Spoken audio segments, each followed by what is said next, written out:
ṣẹ́rí lábẹ́ bó ṣe lè wù kó rí, it is totally wrong fún èèyàn kan kó jáde kó wá sọ fún wa wípé ọmọ téèyàn kan bí special need child, kó wá tún wá máa hide under the guise that ó fẹ́ káwọn èèyàn pity ìyá ẹ̀ àbí ó fẹ́ káwọn èèyàn mọ̀ bí situation màmá ẹ̀ ṣe wà pathetic tó ló ṣe ń sọ. Torí pé ìyá tó bí ọmọ yẹn àti bàbá tó bí wọn ò rán ẹ wípé kó bá wọn announce pé ọmọ táwọn bí kọ báyìí ló ń ṣe. So the blogger that brought out that part of ọ̀rọ̀ Femi Adebayo àti ìyàwó ẹ̀ yẹn, I want you to know, mi fẹ́ pé orúkọ wọn because I'm not calling her out. I know that some of you are supporting her too. You think that she did the right thing, but I must say this, pé it is totally wrong. And gẹ́gẹ́ bí abiyamọ, èmi ò rò wípé téèyàn bá ṣe bẹ́ẹ̀ fún mi, mo máa fojú re wo ẹni náà. But ìyẹn ti jẹ́ bó ṣe jẹ́ because sometimes téèyàn bá ti jẹ́ celebrity, ara price of fame ni. Because you never, I mean, anything tó bá ti ṣẹlẹ̀ sí ẹ, it is news to people. Even though some people may say that it's coming from a place of nǹkan gidi. Ṣé you understand? So ìyẹn jẹ́ bó ṣe jẹ́. Another thing tí màmá yìí tún sọ, tí mo tún fẹ́ comment on, òun ni pé wọ́n ní nítorí pé ọmọ yẹn jẹ́ ọmọ tó ní special needs, bàbá ẹ̀ kò cherish ẹ̀ bó ṣe cherish àwọn tó kù. Wọ́n wá ní àwa náà á lọ ká lọ sí page ẹ̀ náà ká wo bó ṣe máa ń flaunt àwọn tó kù yẹn pé kò kí ń flaunt ọmọ yẹn bẹ́ẹ̀. Mo wá rẹ́rìn. Nígbà tó ń sọ̀rọ̀ wọ́n wá sọ pé lóòótọ́ àwọn ò tí ì bá ìyàwó Fẹ́mi Adébáyò sọ̀rọ̀ o, ìyẹn Mọ́táyọ̀, Iyanaladuke, pé but nǹkan táwọn feel nìyẹn. Wọ́n á wò ó pé ṣẹ́rí nígbà míì ṣẹ́rí the truth is that until bóyá 3-4 years ago, Fẹ́mi Adébáyò kì í post àwọn ọmọ ẹ̀ sórí Instagram page ẹ̀, ó wà that private pẹ̀lú àwọn ọmọ ẹ̀. Nígbà tó yá ó máa ń post wọn. In fact, ọmọ kékeré yìí tó jẹ́ last born ẹ̀ for now yìí, ọmọ yẹn gan ló máa ń sábà post, tó máa ń post òun àti ìyá ẹ̀. Bó ṣe máa ń flaunt ìyàwó ẹ̀ yẹn bí ìgbà tó jẹ́ wípé ìfẹ́ wọn yẹn ó ń gbóná fẹlifẹli. Now ọmọ tó wá sọ pé ó jẹ́ ó ní special needs tó sọ pé kàn kí ń flaunt yìí, ẹ lọ sórí péjì Mr. Femi Adebayo. December tó kọjá lọ yìí ọmọ yẹn pé 8, wọ́n sì celebrate birthday ọmọ yẹn lórí péjì wọn with several pictures. People were even saying that uncle, kò sáwọn ọmọ kankan tẹ́ ẹ bí tí ò jọ yín because ọmọ yẹn jọ wọ́n gan. A few days after that, ó dà pé first born wọn obìnrin tó ṣẹ̀ṣẹ̀ graduate yẹn, ọmọ yẹn graduate ní school kan, ó dà pé school yẹn ní Kwara State. Ó dà pé wọ́n á ti rán ọmọ yẹn lọ overseas for one thing or the other.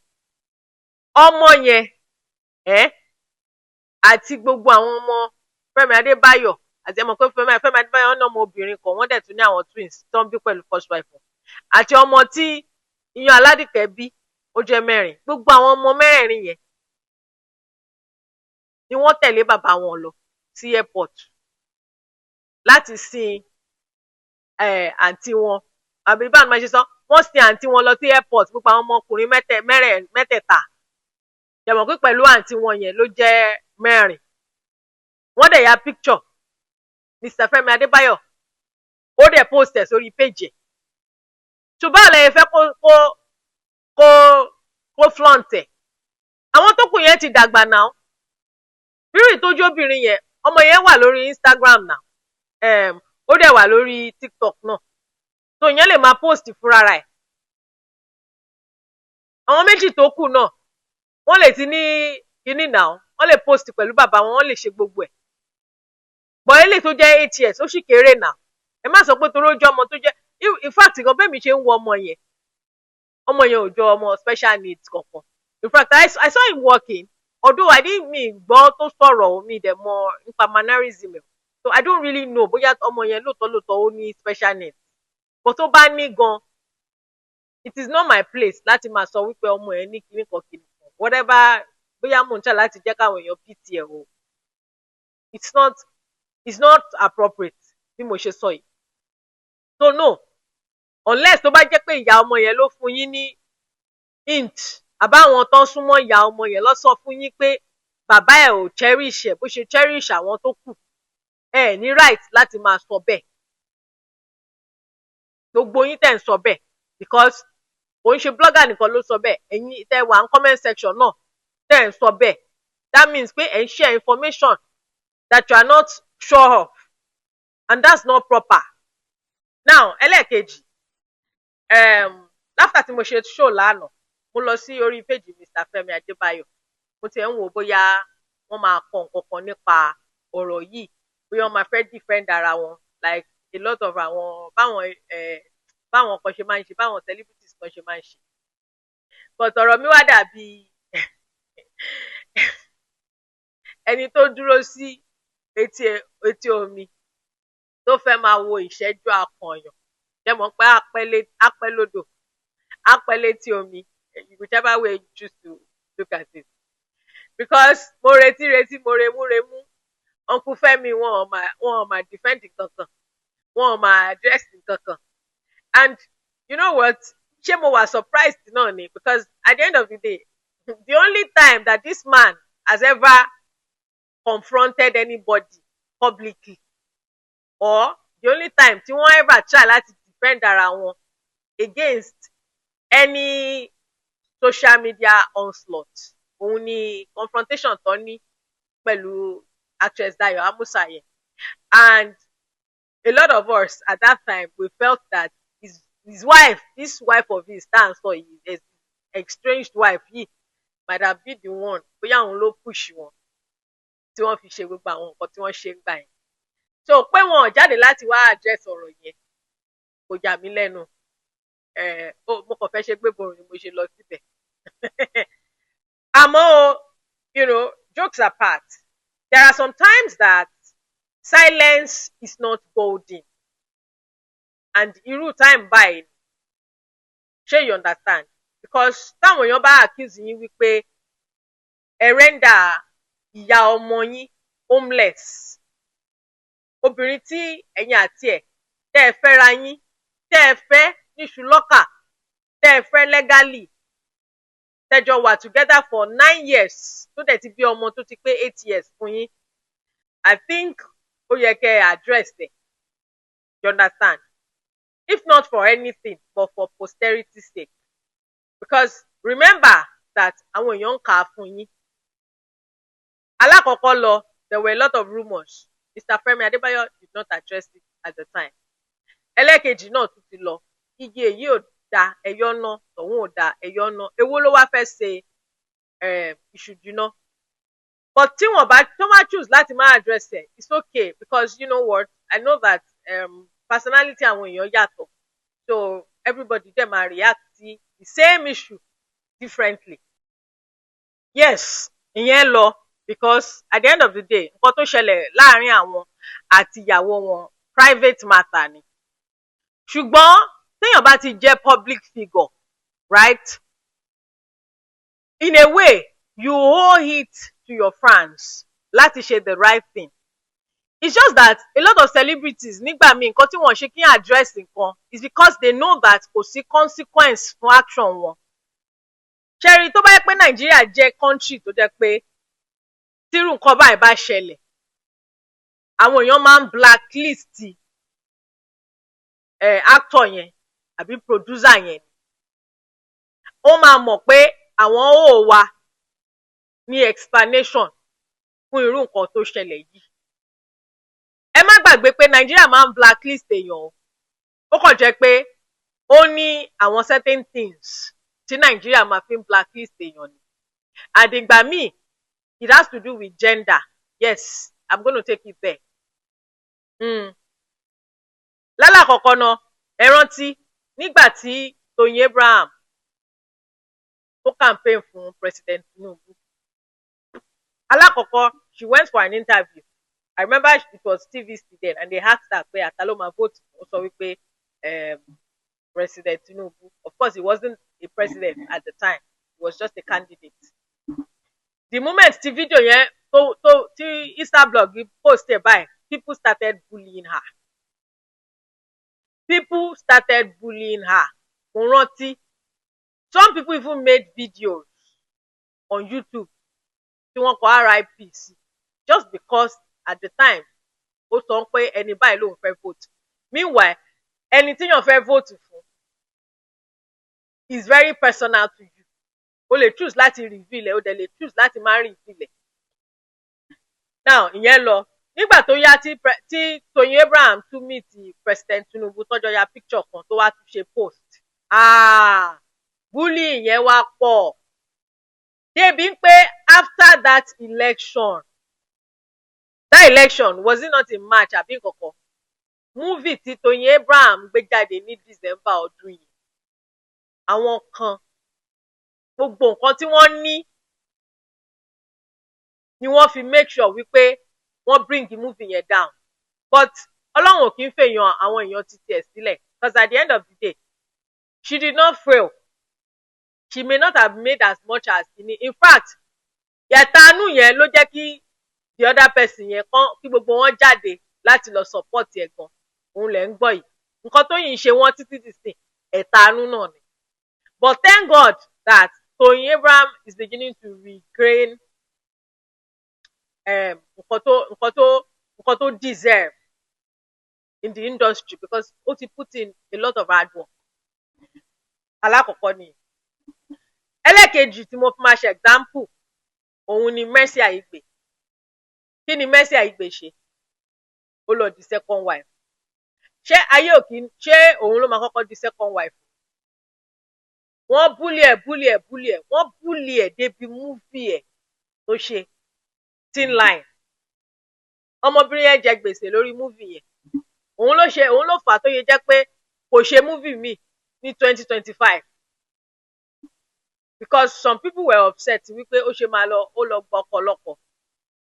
Everywhere by comment section ẹ máa rí tán máa pè husband snatcher kìnnìkan, wọ́n máa oríṣiríṣi orúkọ.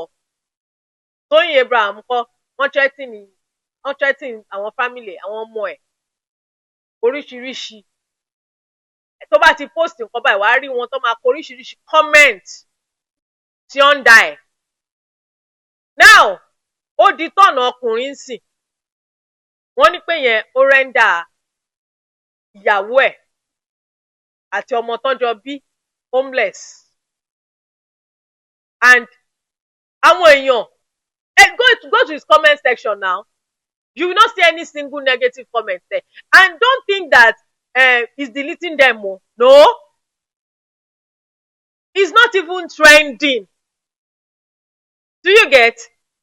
Gbogbo time tàwọn Toyin Abraham Mercy Aigbe yẹn wàá rí pé wọ́n máa trend everywhere ni. This one is not even trending. Ara ṣe ti rí tí máa sọ pé gender disparity ni. Bó tóbìnrin bá ti ṣe nǹkan, wọ́n máa jáde fún. Again, I also feel like many of the people tí wọ́n máa ń jáde, tí wọ́n máa ń wà so emotional about àwọn nǹkan yìí, obìnrin ni wọ́n. Bóyá ti torí ẹ̀ lọ ṣe máa ń delight láti máa attack obìnrin bíi tiwọn. Mo rántí scandal Wunmi, what's her name? Wunmi Ajiboye then. Ṣèbó lọ ṣe second wife ni. Ó wá happen pé òun àti Mr. Femi Ogungbe wọ́n wá jà. You know how people came for her. Ó lọ gbọ́kọlọ́kọ. Okay, ó gbọ́kọlọ́kọ. Ó tiẹ̀ gbọ́kọlọ́kọ gan because ó lọ ṣe second wife. Right? Marriage yẹn ti wá crash. People were attacking her. Àwọn obìnrin náà ni o. So tí máa sọ pé gender disparity, I'm actually not attacking the men. I'm talking about how women react to many of these things. Of course, Toyin Abraham here, because in any political undertone, I know that many of the people tí wọ́n attack ẹ̀, ọkùnrin ló máa pọ̀ nínú wọn, because àwọn obìnrin obìnrin ò fi bẹ́ẹ̀ like politics bẹ́ẹ̀ yẹn débi tó máa dá sí. But àwọn obìnrin kan náà wà bẹ́ẹ̀ yẹn tó jẹ́ pé ẹ̀tanú politics yẹn wọ́n fi attack Toyin náà. Right? Ẹ wá wo ti Mr. Femi Adebayo yìí. In fact, the only place tí mo ti rí tí wọ́n ti attack ẹ̀, comment méjì péré ni ẹ jẹ́ n sọ. Cherry ní under post Mr. Latin, right? wọ́n polówó movie kan ńbẹ̀, you understand. So wọ́n wá show scene kan, ní scene yẹn apá àti Mr. Femi Adebayo ló wà ńbẹ̀. So àwọn èèyàn wá ń comment níbẹ̀.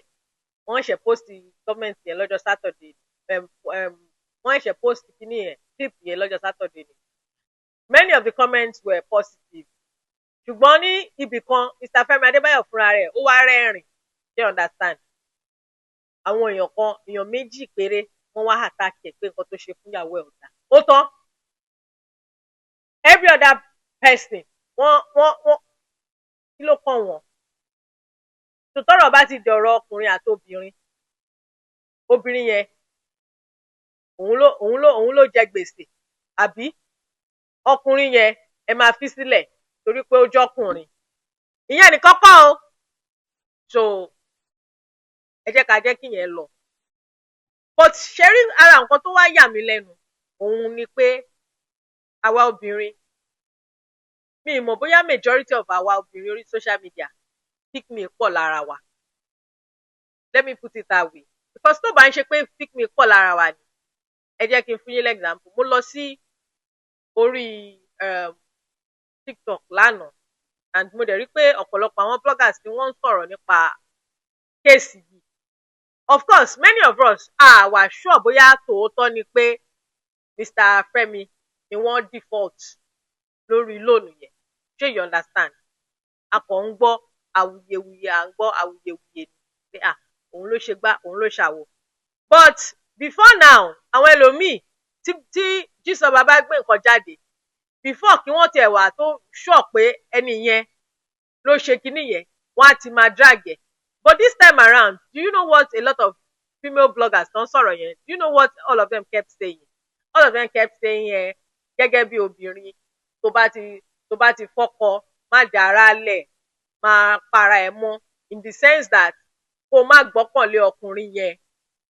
You know, somebody even went as far as to say that ó ń ṣe business níbì kan, ó rent ibẹ̀ yẹn, ọkọ ẹ̀ nígbà tó wá fọ́kọ, ọkọ ẹ̀ wá ra ibì kan fún ẹ, ó wá fi the previous place yẹn sílẹ̀ pé ò bá má ṣe bẹ́ẹ̀, ó yẹ kó mọ̀ pé kíní nígbà míì kò ń ṣe forever. In my mind, mo wò wípé kí lẹ̀ ń sọ? Lóòótọ́ wọ́n máa ń sọ wípé ká máa fi àyè ìjà sílẹ̀ nínú friendship. But when it comes to relationship, ẹ jọ̀ọ́, èèyàn wo ló wà tó jẹ́ pé most of us, àwọn kan wà tán rí bẹ́ẹ̀, most of us tá bá fẹ́ lọ sínú ìgbéyàwó, ṣé a máa ever ronú ni pé bóyá ìgbéyàwó yìí máa forí ṣánpọ́n lọ́jọ́ kan? Kí n rò náà. So tí mo bá ní business níbì kan tó jẹ́ pé mo rent ibẹ̀ yẹn ni, tí ọkọ mi tó ti fẹ́ mi sílé, tó sanwó orí mi, tó fẹ́ mi níṣu lọ́kà, tó fẹ́ mi legally, tó wá sọ pé mo ti ra ibì kan fún ẹ, múùfù lọ síbẹ̀. Ṣé mo máa sọ fọ́kọ mi pé rárá mi ìfẹ́ múùfù lọ síbi tó rà fún mi yẹn, mo fẹ́ remain níbi tí mo rent yìí? Tó bá yẹ pé ibi tó lọ rà fún mi yẹn tó jẹ́ pé a bigger place ní ńkọ́, and is a place that is likely to be more beneficial to my business, ṣé mo máa insist pé torí pé kí irú nǹkan báyìí má bàa ṣẹlẹ̀, mi ò ní gba gift tí ọkọ mi tó fún mi yẹn? Ṣé you understand? Ẹ má jẹ́ ká ronú bẹ́ẹ̀. Ìjà ló dé lórí dòwe bí mo ṣe sọ. I'm not saying that there's no wisdom in ọ̀rọ̀ yẹn, but I am saying that it is easier said than done. Ọ̀pọ̀lọpọ̀ wa ó easy fún wa láti wá sórí social media ká máa sọ wípé báyìí lágbájá tàmẹ̀dò ìkòkò bàbá sásùn, báyìí ló ṣe jẹ́ kó o ṣe. Ṣùgbọ́n tí kinní yẹn ò bá tí ì ṣẹlẹ̀ sí wa, a lè mọ̀ bá ṣe máa react. Ọ̀pọ̀lọpọ̀ àwọn obìnrin a ti darálẹ̀ already now, especially when you are in a comfortable marriage. The man is doing well, you are also doing well, and your husband is able to do one or two things for you. Are you then going to say that tọ́kọ ẹ bá fún ẹ ní gift o máa reject ẹ? Then you better stay single. So in other words, what I am trying to tell you people is that lóòótọ́ obìnrin náà kó ní ìyá ní ìkáwọ́ lásọ̀, kó ní títí ẹ, ó dáa. And of course many times tí àwa obìnrin bá ti wà nínú ìgbéyàwó tá rí pé ọkọ wa ó wà okay, ó carry dáadáa, we tend to relax. But at the same time, we are just being human. That's just normal. Let me tell you, based on information tí mo mọ̀ nípa Lady Omotayo yìí, she's going to bounce back very soon. Let's not forget that this lady already had a business before she married Mr. Femi. And her business was already doing well. Okay? And all this while, no, tó bá jẹ́ pé lóòótọ́ ọkọ ẹ̀ ra bẹ̀ yẹn fún ni. It means that gbogbo owó tó ti make ń bẹ̀ láti jọjọ ṣé kò ní máa ní savings kan ni. It might take a while because obviously she has to go and look for a new place. Shey you understand? But that does not mean that she's not going to bounce back. So gbogbo yìí tẹ́ ẹ̀ ń sọ yẹn bí àròkàn ni. To my own kíní o, àròkàn òun ni, and I feel like it's not necessary. I mean, ṣó necessary ni ẹ wá attack ẹ ń blame ẹ fún choice to make tó jẹ́ pé emotional kíní ni. Ó make choice yẹn because obviously obìnrin wo ló wà tí ò fẹ́ kọ́kọ́ òun kó ṣe fóun. Even tó bá jẹ́ billionaire gan gẹ́gẹ́ bí obìnrin. Ṣé tọ́kọ ẹ bá sọ pé òun fẹ́ ṣe nǹkan báyìí fún ẹ? Ó máa sọ pé no, ẹ má worry, mo fẹ́ ṣe fún rárá mi. Then why are you married? Ara benefits tí obìnrin derive nínú marriage yẹn náà. Ẹlòmíì gan obìnrin ló máa fawọ́ ọkọ ẹ̀ sókè. So yẹn ò mean. The fact that ó ti wà ní level kan, of course, ìka wa ò dọ́gba. Ọkọ lè wà more successful ju ìyàwó lọ, ìyàwó lè wà more successful ju ọkọ lọ, but èyí tó bá wà successful jura wọn lọ, ṣé kò lè fà á sókè ni? The only thing tí mi ò like ńbẹ̀ yẹn ni wípé wọ́n ní ẹni yẹn ó lọ fi kíní yẹn ìwé, ó lọ fi yáwó without knowledge ìyàwó ẹ̀. And of course, many people insinuating pé ó ṣe deliberately. But like I said yesterday, I don't want to dwell on that because that story is a bit incredible. You know, it's a bit unbelievable to me because I feel like I don't think that person can be that wicked. You understand? So I'm just going to leave it at that. All right?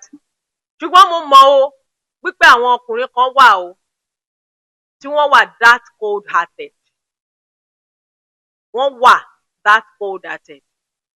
Ṣé mo máa ń sọ pé ṣé ìwọ obìnrin tó bá wà tó bá ń fẹ́yàn láti ibi tẹ́ tí ń fẹ́ra ni, tí nǹkan bá ṣẹlẹ̀ sí ẹ tó wá ń ké, tí ọkùnrin yẹn ò try láti console ẹ, ó yẹ kó mọ̀ pé relationship yẹn kò máa suffer nínú ẹ̀. That means your tears kò move ẹni yẹn. Ó yẹ kó mọ̀ pé at your most vulnerable, that man can never be a support to you. Ṣé you understand? And there are some men like that. Kò ń ṣe pé a particular woman ló máa ń ṣe fún ọ. They do it to gbogbo obìnrin. Gbogbo obìnrin. Because they always feel like èmi lọkùnrin, mi ò gbọdọ̀ show weakness. Ọkọ ló lórí aya. So because of that, wọ́n ṣe máa ń treat àwọn ìyàwó wọn bẹ́ẹ̀ yẹn. Ó pẹ̀lú nǹkan tó jẹ́ pé àwọn ẹlòmíì máa ń discourage àwọn ọmọ wọn pé kí wọ́n lọ fẹ́ ọkùnrin tó níyàwó púpọ̀. Ṣé you understand? Pé ìwọ ń sì tó bá jẹ́ ọkọ jẹ́ bóyá ìyá àti bàbá ẹ̀ nìkan lọ́jọ́ fẹ́ra wọn, bàbá yín ò fẹ́ yàwó mi. Bàbá yín gbogbo ọmọ tó bí ìyá yín nìkan ló bí pẹ̀lú wọn. Bí wọ́n wá sọ pé ó fẹ́ lọ torí bọ ilé ọmọ ọkùnrin tó jáde ní polygamous home tó yẹ pé mọ̀ nǹkan tó jẹ́ polygamy. Ọkùnrin tó bá máa ṣe polygamy ó máa wà cold-hearted. I always tell people it is cold-hearted fún ẹ láti rò pé ìyàwó tí wà àti ẹ ti jọ wà for 15 years ó ní láti fẹ́ yàwó lé lórí, kò dẹ̀ sí nǹkan tó lè ṣe, wàá fẹ́ ẹ náà ni. It is cold-hearted fún ẹ kó tún wá gbé the same obìnrin yẹn wálé. It is cold-hearted fún ẹ fún anybody.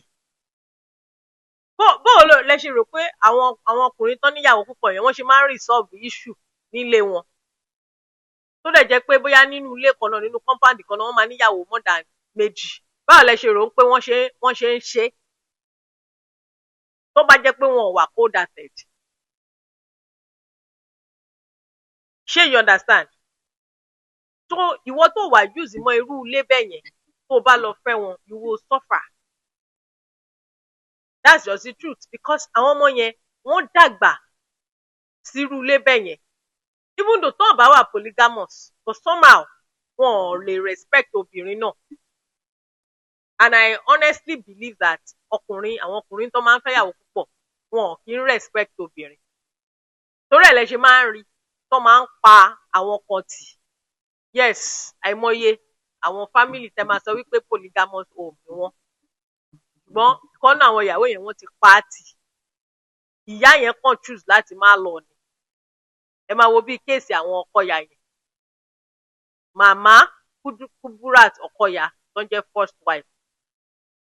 Ṣé àwọn èèyàn sì máa ń rí wọn bí first wife bàbá Ọkọyà ni? Bó ṣe Ṣadé Ọkọyà ló máa ń gbé kiri. It takes a level of cold-heartedness fọkùnrin láti ṣe bẹ́ẹ̀, láti wò wípé obìnrin tóun àti ẹ̀ ti jọ wà láti kékeré, mi ò mọ contribution màmá yẹn sí wealth wọn o.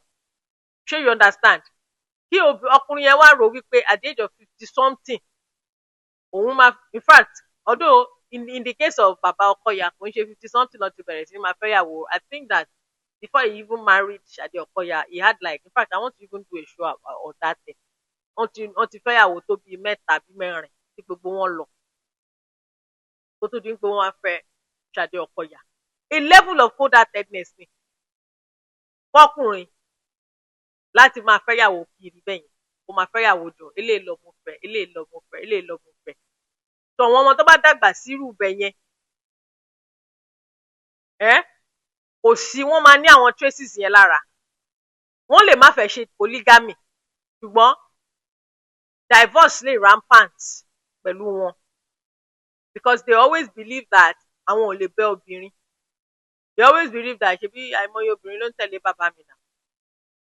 Especially àwọn tó bá jẹ́ wípé lára àwọn ìyàwó bàbá wọn yẹn, bóyá àwọn kan nù wọn, wọ́n abandon ìyàwó yẹn pẹ̀lú àwọn ọmọ tó bí.